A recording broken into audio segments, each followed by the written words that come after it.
मुरारिस्त्रिपुरान्तकारी भानु शशि भूमि सुतो बुधश्च गुरुश्च शुक्रा शनिराहु केतवा सर्वे ग्रहा शान्तिकरा भवन्तु नागे।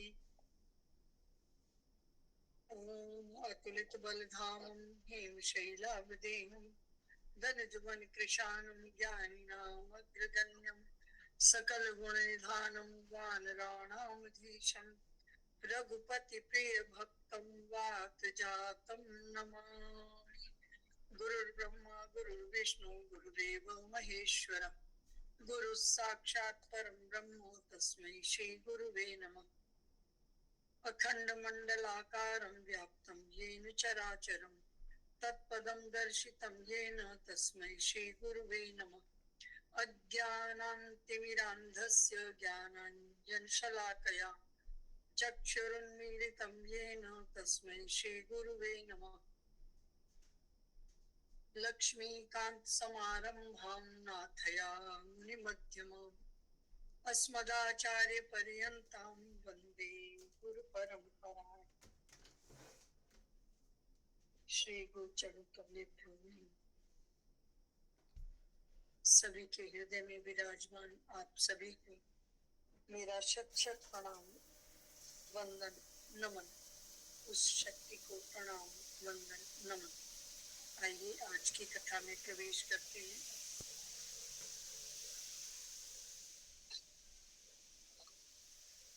यत्तु कामेप्सुना कर्म साहंकारेण वा पुनः क्रियते बहुलायासं तद्राज समुदाकृतम्। कि जो कर्म बहुत परिश्रम, यहीं से थे ना 24 से,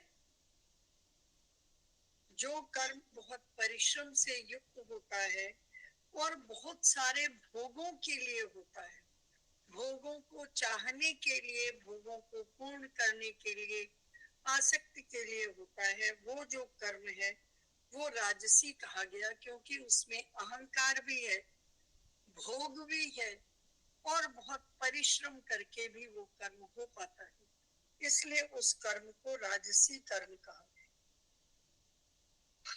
और इसी तरह तामसी कर्म के लिए कहा गया कि अनुबंधम क्षयम हिंसाम अनवेक्ष्य च पौरुषम मोहाद आरभते कर्मो यत्तत्ताम समुच्यते। कि जो कर्म परिणाम, हानि और हिंसा, सामर्थ्य को बिना विचारे किया गया, यानी उसमें न तो परिणाम देखा गया कि इसका परिणाम क्या होगा, ना ही उसमें हिंसा की कोई बात सोची गई कि इतनी हिंसा होगी, ना ही उसमें सामर्थ्य को विचारा गया कि क्या हमारी सामर्थ्य है इस कार्य को करने की। बस मन में आया और कर लिया, बिना किसी फल को सोचे, बिना किसी कर्म को सोचे। ऐसा कर्म जब किया जाता है तो वो तामसी कर्म है। अब आप यहाँ देखें, सात्विक में कर्म विचारा गया, उसमें हिंसा नहीं थी, उसमें सभी का लाभ था, उसमें फल की त्याग की गई। लेकिन जब राजसी किया गया तो उसमें मात्र स्वयं के भोग की बात थी, और उसमें सबका हित थोड़ा ये कि हाँ भोग है, उस भोग को करने के लिए हमने सामर्थ्यता के साथ कर लिया। लेकिन जब हमने कुछ भी विचारा नहीं, कुछ भी सोचा नहीं, तो वो तामसी कर्म हो गया। तीन ही तरह के कर्म बताए गए और इन तीन तरह के कर्मों के लक्षण बताए गए कि कैसे कर्म को हम सात्विक कहेंगे, कैसे कर्म को राजसिक कहेंगे और कैसे कर्म को हम तामसिक कर्म कहेंगे। अब कर्मों के लक्षण बताने के बाद प्रभु ने कर्ता के लक्षण बताए। 5 तरह की बात शुरू में कही गई, अब उसमें से कर्ता की बात आई कि कर्ता कैसा होगा। मुक्त संगो अनहमवादी धृत्युत्साह समन्विता सिद्ध सिद्ध्यो निर्विकार कर्ता सात्विक उच्यते। कि जो कर्ता संग से रहित है, अहंकार के वचनों को न बोलने वाला है, अहनम अहनम अनहमवादी, जो अहंकार से युक्त नहीं है, अहंकारी वचन नहीं बोल रहा है, यानी मैं और मेरा से मुक्त है।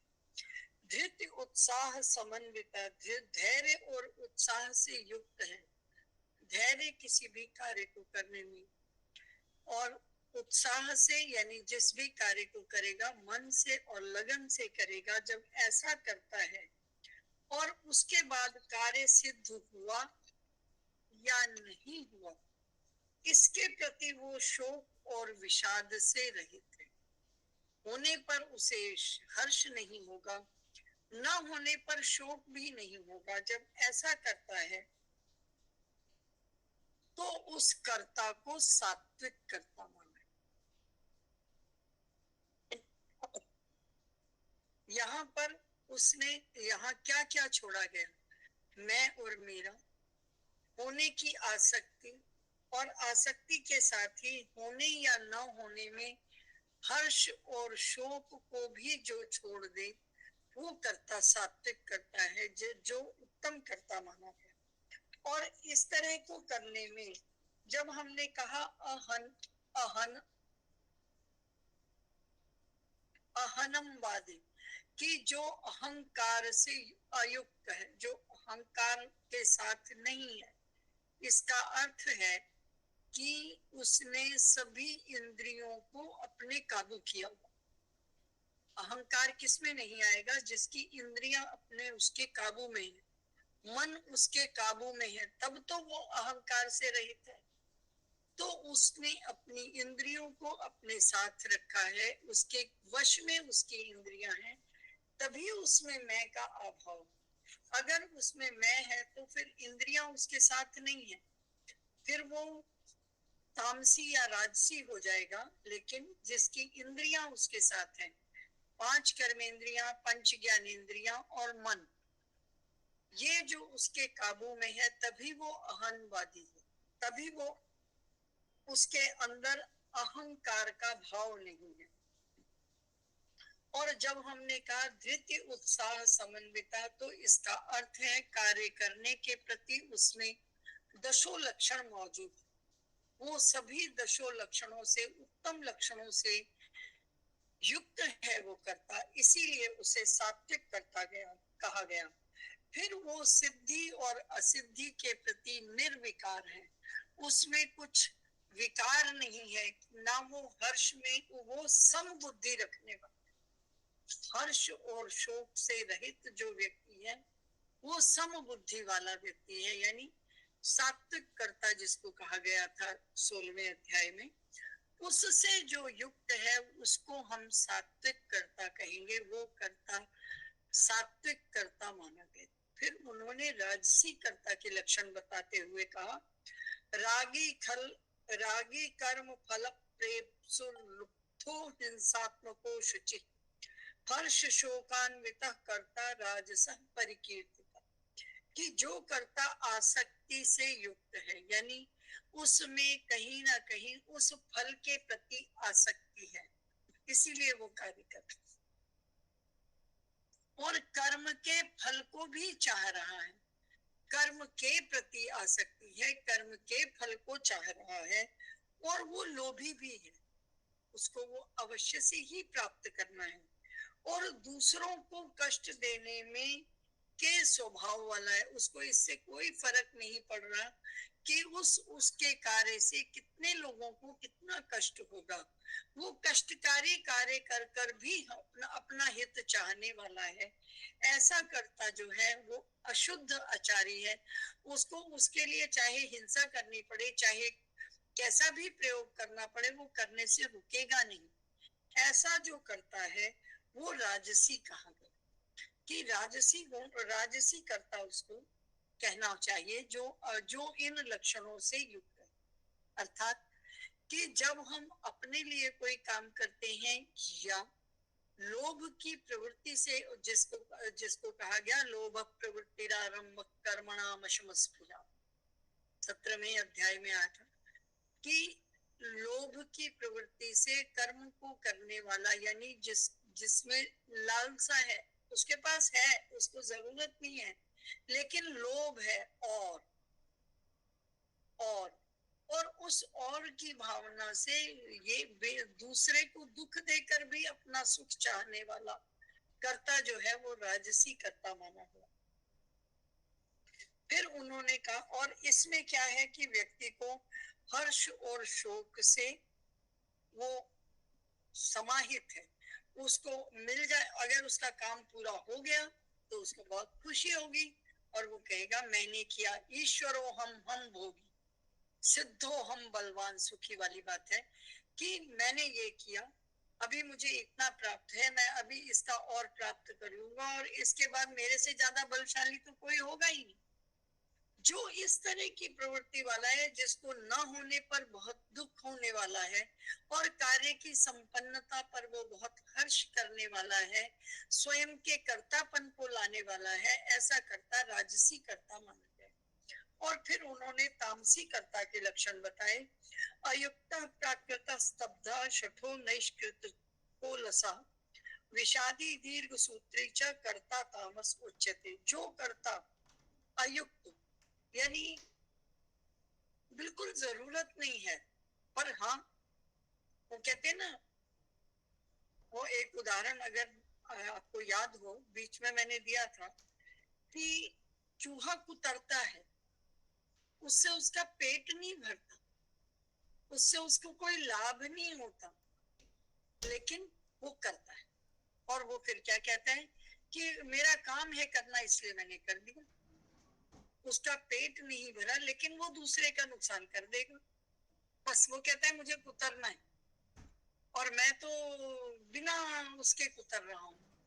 तो ये इस कर्ता को हम सात्विक नहीं कह सकते, चाहे इसके मन में कर्ता का भाव नहीं, मतलब वो नहीं है इसमें कि भाई किसी का नुकसान करना, मतलब अपना हित है नहीं मेरा, उसको उसको उससे कोई खाना, उससे कुछ उसका पेट नहीं भर रहा, उसको करने से उसको कोई लाभ नहीं हो रहा, लेकिन वो कुतर रहा। अब जो ऐसा करता है वो तामसी करता है कि उसको कोई लाभ भी नहीं है, उसका पेट नहीं भर रहा, कुछ नहीं हो रहा, उसने आपका नुकसान करना है। तो ऐसे कर्ता को अगर आप वास्तव में गंभीरता से कभी ऐसा लगता है कि ये सात्विक कर्ता की बात हो रही कि हम मतलब क्योंकि मुझे कुतरना है इसलिए मैंने कुतर दिया। अरे दूसरे का नुकसान है, आपका कोई लाभ नहीं है, तो ऐसे काम को क्यों कर रहे हो? तो उसके पीछे फल को विचारो, उस फल को बिना विचारे आप अपने हित के लिए भी नहीं, अपना हित भी नहीं है, उसका कोई पेट नहीं भर रहा करने से, लेकिन आपका नुकसान कर रहा है। वो जो करता है, जो उसकी बिना जरूरत के, मतलब वो कहते हैं बिना मतलब चलता चलता डंडा मार गया, कोई नुकसान नहीं कर रहा था वो उसका, कोई उसको उससे परेशानी नहीं थी, वो अपने रास्ते जा रहा था, वो अपने रास्ते बैठा था, नहीं जाते जाते उसको दुख पहुंचा गया और इससे उसका कोई लाभ नहीं हुआ करता, नुकसान नहीं हुआ लेकिन लाभ भी नहीं हुआ, लेकिन दूसरे को वो कष्ट दे गया। तो ऐसे कर्ता को जो शिक्षा से रहित है, यानी बिल्कुल पैदल बुद्धि, भाई तेरा कोई मतलब नहीं, लेना नहीं देना नहीं, काहे डंडा पर नहीं मार गया, तो जो शिक्षा से रहित है, जो मतलब किसी दीन किसी अर्थ में नहीं है, ऐसे काम को करेगा। जो घमंडी है अपने अभिमान में करेगा, दो लोगों को थप्पड़ मारा तो तीसरा उससे डरेगा, ये नहीं पता वो डर नहीं रहे, हो सकता है वो किसी कारण अभी चुप है लेकिन कालांतर में आपको बहुत नुकसान पहुंचाने वाला, लेकिन नहीं, वो उसने करना है इसलिए उसने उसको उस समय तात्कालिक क्षणिक सुख मिला कि मैंने मार दिया, मैं बड़ा हो गया, बस इसके लिए वो काम कर गया। तो ऐसे कर्ता को धूर्त कहा गया, घमंडी कहा गया और दूसरों की जीविका का नाश करने वाला कहा गया। जैसे कोई फल की रेड़ी लगा के खड़ा है, कुछ नहीं, उसकी रेड़ी पलट गया, कुछ नहीं मिला, तुम एक फल उठा के खा लेते, समझ में आ रहा था कि तुम्हें भूख लगी है, नहीं तुमने उसकी रेड़ी पलट दी, इसमें तुमने अपना तो कोई हित नहीं किया, दूसरे की जीविका का नुकसान किया। जो इस तरह का काम करने वाला है, शोक करने वाला है, जो अपने चारों तरफ दुख को फैलाने वाला है, आलसी है, दीर्घ सूत्री है, यानी जो काम मतलब तू अपने सीधे रास्ते जा रहा है, 2 मिनट में तू वहां पहुंच जाएगा, पर नहीं, रास्ते में 4 लोगों को डंडा मारा, 4 लोगों के घर उजाड़े, किसी का नुकसान कर दिया, किसी को गाली दे दी, मुंह भी खराब किया। ऐसे करते हुए लंबे समय पर जाकर अपनी छोटे से गंतव्य पर जो पहुंचने वाला है, दीर्घ सूत्री है, बेमतलब के काम को फैलाने वाला है। थोड़ा एक बंदा होते हैं, वो बड़े बुजुर्ग हमारे इस शब्द को बहुत प्रयोग किया करते थे। जब हम गेहूं साफ करते थे, वो क्या करते थे, सूप से चलाया और थाली में गेहूं दिया, साफ कर लिया और रख दिया। और कुछ क्या करेंगे, पहले नहीं नहीं नहीं नहीं, अभी मैंने मोटा मोटा निकाला है, अभी मैंने पतला पतला निकाला है। करें, इतने लंबे काम की क्या जरूरत थी, 3 थालियां खराब कर दी। हम ये शब्द बहुत सुना करते थे, मुझे तब दिमाग में नहीं आता। तो मुझे अब कभी कभी इस बात को ना समझ में आता है कि हाँ, कैसे फैलाया जाता है बेमतलब। समेटने से पहले खूब फैला लो और फिर उसको समेटो। या फिर हम कहा करते थे, दिन में सिलू रात उधेड़ू कौन कहे मैं वेलियां, कि लगे पड़े हैं, सुबह से शाम तक लगे पड़े हैं, बिना मतलब के उसका इतना आउटपुट भी, उसका कोई फल भी उतना नहीं आ रहा, पर लगे हुए हैं, सारा दिन उसी काम को लगे हुए। दीर्घ सूत्री, ऐसे ऐसे कामों के लिए दीर्घ सूत्री शब्द प्रयोग किया जाता है कि जो बहुत लंबा खींचने वाले हो। ऐसे कर्ता को तामसी कर्ता कहा गया। अब प्रभु ने कर्ता के सारे लक्षण बता दिए।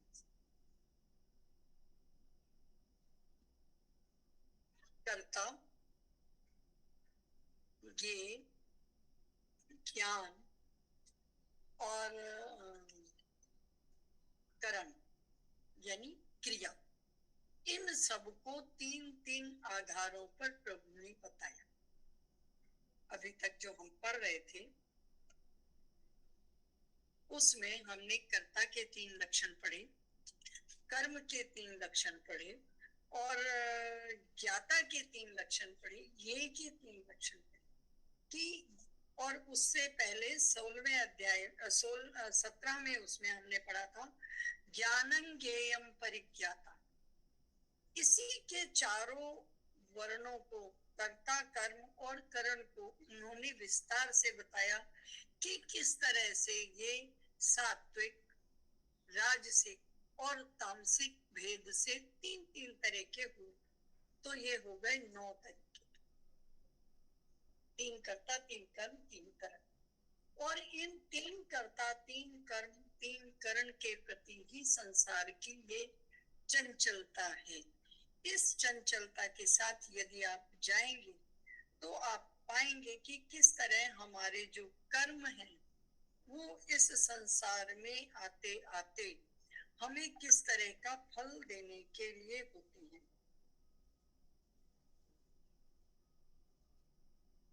और इसमें आप ये देखें, इसमें 3 तरह के कर्म हुए हमारे। कुछ हुए संचित कर्म, कुछ हुए प्रारब्ध कर्म और कुछ हुए क्रियमाण मनुष्य मात्र के कर्म।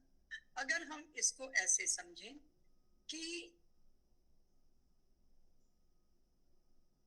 हमारे पास कुछ पैसे हैं जो हमें पैदा होते ही हमारे खाते में लिखे हुए थे, और उन खातों में लिखे हुए कर्मों को हम क्या कहते हैं, हमारा प्रारब्ध। और हम, हमारे जो बैंक में पैसे थे, हम एटीएम पे गए, हमने कुछ पैसे उसमें से निकाले, कुछ पैसे निकाले यानी हमने कुछ पैसे हाथ में रख लिए कि हम पहले इनको खर्चेंगे। उसी तरह से हम प्रारब्ध के कर्मों में से कुछ कर्म हमारे पास आ गए, जन्म लेते ही हमने कुछ कर्मों का संचय रखा था, उनको हम भोगने लगे। अब बाकी के कर्म कहाँ हैं, वो आपके पीछे पड़े हैं। कुछ आपके फिक्स डिपॉजिट में है और कुछ को आपने क्रियमाण कर्मों के आधार पर हाथ में रख लिया कि अभी इनके फल को भोगेंगे। आपके अपने ही कर्म हैं, आपने ही किए हैं, किसी अन्य ने नहीं किए। अब आप यहाँ से समझे हैं, ये कुछ है संचित कर्म, जिनका आपने संचय करके रखा है, जिनके आधार पर कुछ एक संचित कर्मों के आधार पर आपको ये जन्म मिला, और बाकी के आपके सारे कर्म आपके, उनमें से जिनका फल आपको अभी भोगना है वो आपके साथ प्रारब्ध कर्मों के रूप में आपके पास आ गए। और वो जो प्रारब्ध के कर्म आपके पास थे वो 3 तरह के थे, इष्ट, अनिष्ट और मिश्रित। इष्ट कर्म जो आपको करने ही थे, आपने सांस भी लेना ही था, पाचन क्रिया करनी ही थी, खाना ही था, और रोना, व्यवहार जो भी आपका उस समय का व्यवहार है जब आप पैदा हुए, वो सारे आपके इष्ट कर्म हो गए। फिर अनिष्ट भी हुए, कुछ आपका बुरे कर्म भी होते हैं जिसका फल अनिष्ट के रूप में मिलेगा, और कुछ मिश्रित कर्म की, हाँ कभी अच्छा हुआ कभी बुरा हुआ, इस तरह के कर्म आपके पास तीनों तरह के संचित कर्म थे। ओ क्षमा कीजिएगा, प्रारब्ध कर्म थे जिनका आपने फल भोगा। अब कुछ उनमें से आपने कुछ पैसे निकाले, जो आपने निकाल लिए और आपके पास आ गए, उन पैसों को आपने खर्चना शुरू किया, तो उसको हम अगर कहीं क्रियमाण कर्म या खर्चने के लिए, मतलब जरूरी आवश्यकताओं के लिए जो आपने हाथ में पकड़ लिए। आपके पास खाली उतने ही नहीं है जो आपने हाथ में पकड़े, और भी हैं। आपने उसमें से कुछ कर्म निकाल लिए जो आप तात्कालिक उपभोग के लिए निकाल रहे हैं, यानी उनका फल आपको उसी समय से मिलना शुरू हो गया। अब जो इस तरह के संस्कार के अंश हैं, उसमें भी 2 तरह के फल हुए, एक आपके फल का अंश, एक संस्कार का अंश। और जो आपका फल का अंश है वो भी 2 तरह का हुआ, इष्ट और अनिष्ट। और इसी तरह जो संस्कार के अंश थे वो भी, हर चीज में इष्ट और अनिष्ट मिलाते थे, क्योंकि अच्छे और बुरे सारे हैं। शुरू में भगवान ने कहा ना कि भगवान जब 2 ही तरह के कर्म होते हैं, कुछ अच्छे और कुछ बुरे, अच्छों का अच्छा फल, बुरों का बुरा फल, और कभी कभी मिश्रित हो जाता है, कुछ अच्छा कुछ बुरा, लेकिन होता तो कुछ अच्छा और कुछ बुरा ही है। तो इस सब के साथ सारी चीजें 2-2 तरह की होती चलेगी, इष्ट और अनिष्ट। फिर आपके पास कुछ कर्म ऐसे थे जो कुछ दिखाई देने वाले थे, कुछ नहीं दिखाई देने वाले थे। कुछ दृष्ट कर्म, जैसे आपने कुछ किया और उसका फल मिला। कुछ अदृष्ट कर्म जो आपको दिखाई नहीं दे रहे, प्रारब्ध से आए हैं, जो आपको दिखाई नहीं दे रहे लेकिन वो आपको फल मिल रहे हैं, वो भी 2 तरह के हुए। अब दृष्ट कर्मों में भी कुछ ऐसे फल हैं जो उसी समय परिणाम मिलेंगे, और कुछ कुछ समय के बाद देंगे। कुछ आपने काम किया, उसका उसी वक्त परिणाम मिल गया, कुछ आपने काम किया, अब कोई आपने पढ़ाई पढ़ी तो आज आपने सीखा, कल आपने बता दिया पाखा गागा, लेकिन उसका जो कुछ परिणाम ऐसे हैं जो साल बाद आएंगे। कुछ ऐसे भी परिणाम है जो आपके 12 साल के बाद मिलेंगे। कुछ पढ़ाई ऐसी पढ़ रहे हो जो 5-7 साल की है, तो 5-7 साल बाद उसका परिणाम आएगा। ये पढ़ाई के ऊपर ही नहीं है, एक उदाहरण के तौर पर कि तब ऐसे कर्म हो गए। और ये तात्कालिक भी जो है वो इष्ट अनिष्ट और मिश्रित है, कुछ अच्छे कर्म हैं, कुछ बुरे कर्म हैं, मतलब अच्छा फल देने वाले, कुछ बुरे कर्म देने वाले, कुछ मिश्रित फल वाले। और इसी तरह जो अदृष्ट था, अदृष्ट में भी आप देखें लौकिक और अलौकिक। लौकिक हो गए जो हमने इस संसार के लिए रखे, जिसका परिणाम हमें इस संसार में ही भोगना है। कुछ अलौकिक पारलौकिक हो गए जो आपके संचित कर्म हो जाएंगे, जिनके आधार पर आप फिर से अपनी यात्रा आरंभ करेंगे। और उस वो जो अलौकिक कर्म है उसमें कुछ की तो पुनरावृत्ति होगी, फिर से उभर के आएंगे, और कुछ एक ऐसे होंगे जो समर्पण। इस तरह हमारे जो कर्मों का चक्र है, और संस्कार, जो हम संस्कार कर्म की बात कर रहे थे वो 2 तरह के हुए, शुद्ध और अशुद्ध।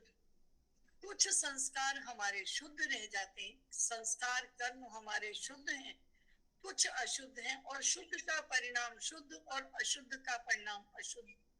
तो यही तीनों चीजें मिलकर अभी तक का जितनी हमने यात्रा की, जब हम ऐसा कहते हैं, जब हमने कर्ता कहा तो कर्ता दो तरह का हुआ। एक तो ज्ञाता, ज्ञेय, ज्ञान में से जो ज्ञाता है वो भी कर्ता है, और बाद में जो पूर्ण हो गया ज्ञान वो भी कर्ता बन गया। मैंने उदाहरण में बताया था ना आपको, जैसे हम कहते हैं डॉक्टर साहब आ गए,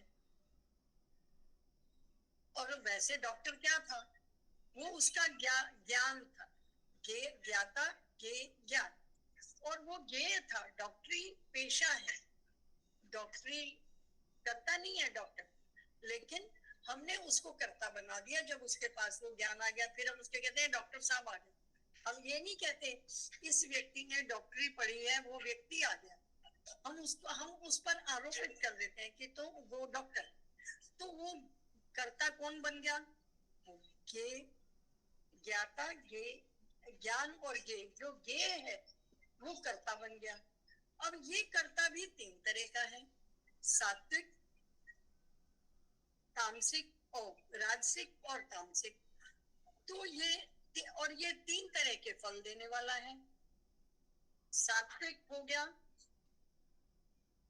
इष्ट, तामसिक हो गया अनिष्ट, और बीच वाला हो गया मिश्रित।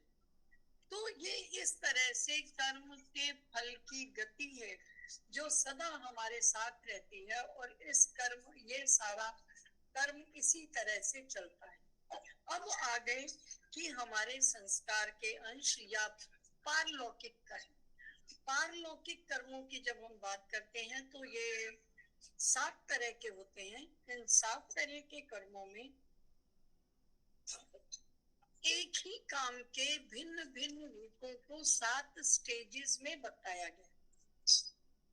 गीता जी में नहीं बताया, कहीं और बताया। अब उस 7 स्टेजेस में क्या है? गीता एक, जैसे मान लो हमने कहा रामायण, रामायण एक पुस्तक है। ज्ञान तो ये भी है, साधारण ज्ञान हुआ।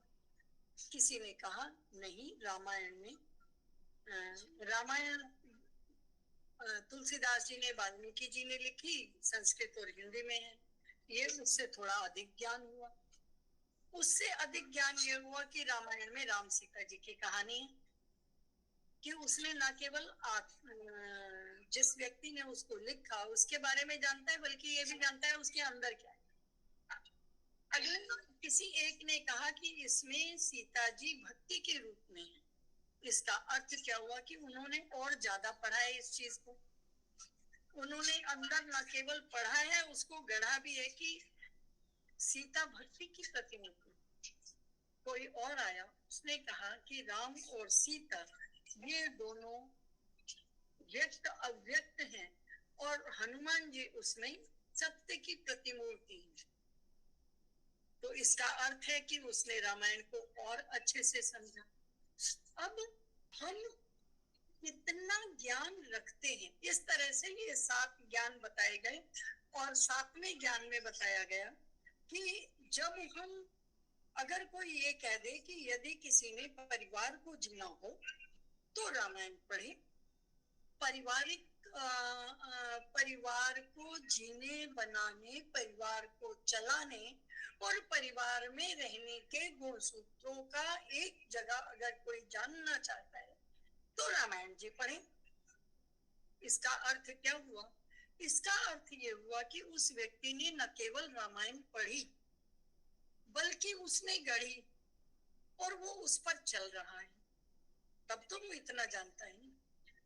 अब ये जो ज्ञान की 7 यात्राएं हैं, ये जो 7 तरह का ज्ञान बताया गया कि एक ये कि हम जानते हैं सब में आएगा, क्योंकि जाना तो उस, जैसे अब इसका एक छोटा सा उदाहरण और भी दिया जाता है कि जैसे मान लो किसी बच्चे ने ABCD पढ़ ली, ठीक है, अब उसको ABCD अक्षर ज्ञान हो गया, और वो जाके किसी के अपने भाई बहन किसी के साथ जाके 12वीं क्लास में बैठ गया। वहां पर मैथ्स की क्लास चल रही थी, और मैथ्स की क्लास में वो A B P C सारे लिख रहे थे। पढ़ तो सभी रहे थे, उस बच्चे ने भी पढ़ लिया।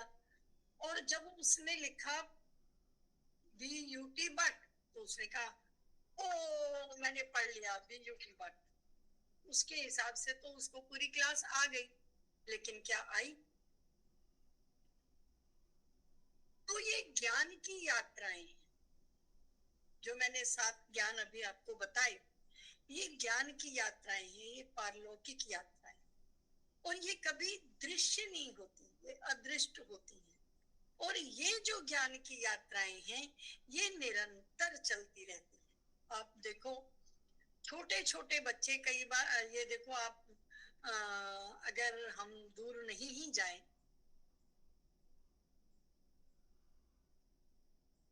मद भागवत है, वो भागवत जी की कथा कितने छोटे छोटे बच्चे कितने आराम से, कितने गूढ़ता से कह देते हैं।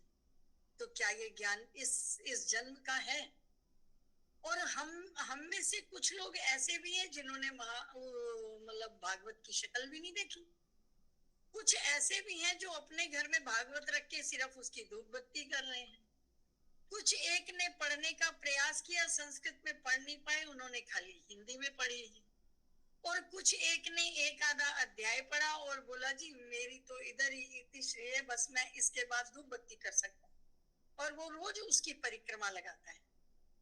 ये सभी का ज्ञान है, ये अदृष्ट है, ये कहीं भी दिखाई नहीं दिया किसी को। लेकिन किसी ने इतनी छोटी उम्र में, जब हमने अपनी कक्षा के काका गा को भी वाक्य में पढ़ना नहीं सीखा, उस व्यक्ति ने आकर उसका उपदेश दिया। और एक वो भी है जो इतना बड़ा हो गया लेकिन आज तक खाली धूप बत्ती करके ही संतुष्ट है। ये हमारी यात्राएं अदृष्ट यात्राएं हैं, अलौकिक यात्राएं हैं, और इन यात्राओं में हमारी कंटिन्यूटी होती है, एक सीध होती है। हम उस यात्रा को चल पड़े, पहले हम उस यात्रा को चले, और इसी यात्रा पर चलने के लिए हम इन शब्दों का प्रयोग करते हैं कि जरूर से हमारे कुछ संचित कर्म रहे होंगे, कुछ प्रारब्ध होंगे, कुछ हम पर किसी की दया हुई होगी, किसी की कृपा दृष्टि हुई होगी, जो हमें ये आ गया। हम भी ये जानते हैं कि 5, 7, 10 साल का बच्चा अगर पूरी कथा कर रहा है तो वो उसके इस जन्म का तो परिणाम नहीं हो सकता, नहीं हो सकता। वो उसके पूर्व जन्मों का परिणाम है, और वो कब उदय होगा ये कोई नहीं जानता। यहीं पर आकर वो बात याद आती है कि जब उन्होंने, प्रभु ने कहा था कि वो श्रीमतांगे है, कि वो श्रीमंतों के घर में जन्म लेते हैं, और जन्म से ही उनके वो संस्कार प्रस्फुटित हो जाते हैं, क्योंकि वो योग भ्रष्ट होते हैं। उन्होंने सारी जिंदगी एक तपस्या की है, अंतिम क्षण में उनकी वो तपस्या भंग हुई। तो अर्जुन ने पूछा ऐसे लोगों का क्या होता है? क्योंकि वो अपनी स्थिति जानते हैं कि मेरे पास समय ही नहीं है, मैं युद्ध के मैदान में खड़ा हूँ, क्या पता यहीं पे मैंने मर जाना है। हालांकि अर्जुन को ये पता था कि वो जीतेगा। अर्जुन ने अपने मुख से कभी भी ये नहीं कहा कि मैं हारने वाला हूँ। हाँ, कृष्ण भगवान ने जरूर उसको 3 बार कहा है कि अगर तुम मर गए तो स्वर्ग पाओगे, अगर जीत गए तो इस धरती को भोगोगे। लेकिन फिर भी वो ये प्रश्न पूछता है कि अगर ऐसे में जो योग भ्रष्ट है, जिसने सारी जिंदगी कुछ किया है और बाद में वो नहीं कर पाया किसी भी कारणवश, और जब प्रभु ने ये कहा कि अगर सारी जिंदगी भी कुछ ना किया हो, अंतिम काल में मेरा नाम आ जाए और सारी प्राणेंद्रियों को तुम इधर तीसरी आंख पर केंद्रित करके प्राण को त्यागते हो तो मेरी शरण में आते हो। सुनने में तो बहुत अच्छा लगा, अरे वाह, सारी जिंदगी कुछ ना करो और अंतिम समय में ऊपर वाले का नाम आ जाए तो प्रभु जी खुद लेने आएंगे। पर ये कभी सोचा कि अंतिम समय में नाम निकलेगा? अगर तुम्हारे कर्म वैसे नहीं है तो अंतिम समय पे नाम नहीं आएगा। ये भी प्रारब्ध से आएगा। अगर प्रारब्ध नहीं तो इस जन्म के कर्म होने चाहिए। तो फिर उसकी यात्रा कब तुमने शुरू की, उस हिसाब से तो मंजिल आएगी। क्योंकि हम में से कोई भी ये नहीं जानता कि अगला श्वास किसका आना है किसका नहीं आना। अभी मैं हम बड़ी भली चंगी बोल रही हूँ, ना आए तो अगली सांस ना आए, यही राधे राधे हो जाए, हो सकता है। और ज्यूं तो पता चले आज के 25 साल में कोई मुझे देख रहा है, अरे अभी तो बहन जी है ना, बुढ़ी हो गई, बिल्कुल बूढ़ी हो गई, एक भी दांत नहीं है मुंह में, अभी तो दो चार ही कम है, तब तो सारे ही नहीं होंगे, है ना। और उनके दांत भी नहीं है, बाल भी सफेद हो गए, लेकिन लगी रहती हैं अपने हिसाब से, पता नहीं क्या करती हैं, समझ तो आता नहीं। किसी के पास समय ही नहीं है ना देखने का कि कोई क्या कर रहा है। हर व्यक्ति अपने यात्रा पर लगा है अपने हिसाब से, क्योंकि 3 तरह का कर्ता बताया है ना प्रभु ने, सात्विक, राजसिक और तामसिक। आप जिस तरह का कर्ता होना चाहेंगे, जिस तरह का कर्म होना चाहेंगे, जिस तरह का ज्ञाता ज्ञान ज्ञेय होना चाहेंगे, सब 3-3 तरीके की अपने अपने कर्मों के अनुसार। और कर्म हमारे स्वयं के हाथ में। मैं पहले भी कहती हूँ कि हम जो भी हैं स्वयं अपने कर्मों का परिणाम है, इसमें किसी का कोई हाथ नहीं है। लोग बड़े मजे में कहते हैं नजर लग गई, काहे की नजर लग गई? अरे तुम्ही ने एक स्टेज पर आकर अपने प्रयासों को कम कर दिया कि अब मैं पहुंच गया, और आपने देखा नहीं कि किनारे पे मुंडेर भी नहीं बनी हुई, धड़म से नीचे गिरे। अरे आप वहां भी उतने ही सजग रहो जितना पहली सीढ़ी पे थे, तो कैसे गिर जाओगे? फिर नजर नहीं लगेगी। और ना मुझे एक बात याद आ गई, किसी ने अभी थोड़े दिन पहले कहा मुझे नजर लग गई। मैंने कहा अरे भाई, अगर इस तरह से नजर लगती होती तो फिर गांव बसते नहीं। वो हम कहते हैं ना कि कौओं के बोलने से गांव नहीं, कुछ है ना ऐसा, भूल गई मैं, कि कौओं के सोचने से शहर नहीं उजड़ते, शहर बसते हैं। तो ये कोई को न काहु सुख दुख कर दाता, ये रामायण में भी कहा है कि कोई किसी को सुख या दुख दे नहीं सकता। आप बहुत छोटी सी बात जानो कि माँ बाप से ज्यादा अच्छा प्यार करने वाला आपको मिल नहीं सकता। आपसे भलो ही नफरत करे माँ बाप, लेकिन वो स्वप्न में भी आपका अनिष्ट नहीं सोच सकते। तुम्हारे कर्मों के कारण तुमसे नफरत करेंगे, तुम्हें अलग कर देंगे, तुम्हें दूर भेज देंगे, लेकिन स्वप्न में भी माँ कभी ये नहीं सोचेगी कि उसका बुरा हो जाए। वो कहेगी जिथे बसे सुखी बसे, कहती है ना। लेकिन इतने आशीर्वाद के बाद भी क्या हर बच्चा सुखी है? अगर ऐसा ही होता, मैं कई बार कहती हूँ इस बात, अगर ऐसा ही होता तो पार्वती जी को ये अपनी माता से ये कहना पड़ता, सुख दुख जो लिखा लीलार हमरे, जाब जहां पाऊब तही। ये शब्द कहने की बात आती, नौबत आती। ये शब्द इसीलिए कहे गए कि हम स्वयं स्वयं के कर्मों का परिणाम, कि माँ ने कहा कि मैं इससे नहीं ब्याऊंगी, तेरे को लेके कुएं में कूद जाऊंगी, आग में कूद जाऊंगी, लेकिन इस भुजंग आदमी से नहीं ब्याऊंगी जिसने सारे तरफ सांप लटकाए हुए, बिच्छू लटकाए हुए, इसकी कोई शक्ल अकल है, कैसे ब्याह दूं तुझे?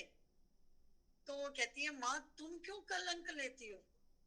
सुख दुख जो लिखा लीलार हमरे, जाब जहां, कि मैं जहां भी जाऊंगी, मेरा जो सुख दुख है मेरे प्रारब्ध हैं, क्योंकि वो मेरे अपने कर्म है माँ, वो तो सामने आएंगे ही।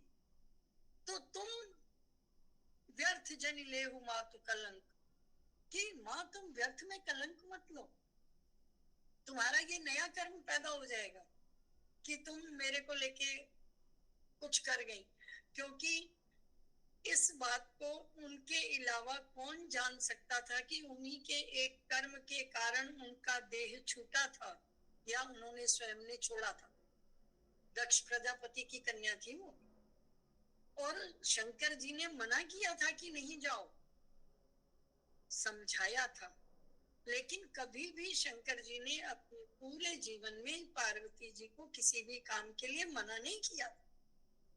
और उस समय भी उन्होंने मना नहीं किया था, और उन्होंने ये कहा, उन्होंने रोका, और रोकने के बाद जब वो नहीं रुकी तो कहा कि कुछ भावी प्रबल है। और यही बात भरत जी के लिए भी कहा था, सुनो भरत भावी प्रबल, कि जो अवश्यम भावी है वो प्रबल है, कुछ भी हमसे छूटता नहीं है। इसी बात को कोई दैव कह देता है, कोई कर्मों का परिणाम कह देता है, कोई प्रारब्ध कह देता है, कोई होनी कह देता है, कुछ भाग्य कह देते हैं। एक ही बात है, वस्तुतः हम स्वयं स्वयं के कर्मों का परिणाम है। अगर हम पिछले कर्मों के परिणामों को आज भोगते हुए सुखी या दुखी हैं, सुखी है तो भी हमारे कर्म परिणाम है, दुखी है तो भी हमारे परिणाम है, तो हम आगे ऐसे कर्म ना करें कि आगे सुख या दुख भोगना पड़े। ये हम ध्यान रख सकते हैं, लेकिन जो हम कर आए उसके बारे में हम कुछ भी नहीं कर सकते। केवल आज ऐसे कर्म कर सकते हैं कि हमारे तात्कालिक कर्म अच्छे हों तो हम मिश्रित सा रहें, हमें दुख अनिष्ट की ओर न जाना पड़े, इष्ट और मिश्रित, इष्ट और मिश्रित करके चलें, जीवन यात्रा सुखद रहे। बिल्कुल ना हो ये तो संभव ही नहीं। और इसीलिए कहा गया, इन सभी फलों से मुक्ति पाओ, फल की इष्टता को छोड़ दो, मैं मेरा की अभिव्यक्ति से बाहर आओ, और जो भी कर्म करो वो सात्विकता से करो, और जो भी करो फल को त्याग कर करो। भाव आपके सात्विक हो, कर्म तो यही करना है। जब उस कर्तापन से कर्ता हट जाएगा, जब उस कर्म अकर्म हो जाएगा, जब ये ज्ञाता बन जाएगा और ज्ञाता अकर्मता हो जाएगी, तब हमारे खाते में न हर्ष होगा, न शोक होगा, न मिश्रितपना होगा, प्रारब्ध नहीं होंगे, तो हम मुक्त हो जाएंगे, फिर इस धरा पर आना नहीं होगा। गोविंद हरे मुरारी, हे नाथ नारायण वास।